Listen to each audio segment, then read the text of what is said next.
ये सब सरकार की पूरी नीतियों से विपरीत है। ये मेरे क्षेत्र में कुछ लोगों के, आदिवासियों के जमीन वर्षों पुराने वहां रहते थे, वो मकान तोड़ दिया है।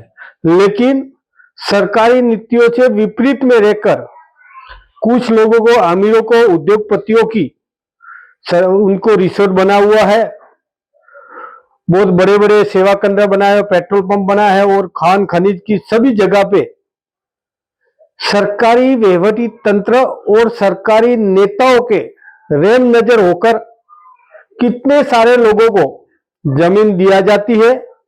लेकिन मेन इश्यू है, वर्षों पुराने आदिवासियों रहता है, इनको पे कायदा लागू हो जाता है, लेकिन सरकारी कुछ लोगों है मिली भगत से बहुत सारे रिसोर्ट चलता है, पेट्रोल पंप चलता है, कोई सेवा केंद्र चलता है, खान खनिज है, मार्बल है, और कोई कुछ लोगों आईएएस अधिकारी है, कोई सरकार में बैठे के मंत्रियों को लिए अंबाजी टेम्पल के आसपास जितने आदिवासी रहते हैं उसकी जमीन छीनवाई जा रही है।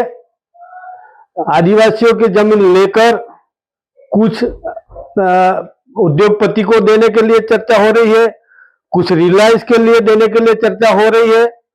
लेकिन इतनी सारी खराब नीतियों है सरकारी कि आदिवासियों पे अत्याचार गुजार रहा है, इतनी सारी अत्याचार गुजार रहा है कि दांता हो, अंबाजी होकर हराद, पोसीना, खेड़बम्मा, पूरे अंबाजी से लेकर उमरगाम तक जो आदिवासियों रहता है, इनको पे बहुत बड़ा त्रास, पहले त्रास देते, उसके बाद में अत्याचार हो रहा है और उसका परिवार और आदिवासियों के वहां से झुपड़ा तोड़कर इनको सबको बाहर निकाल जा रहा है।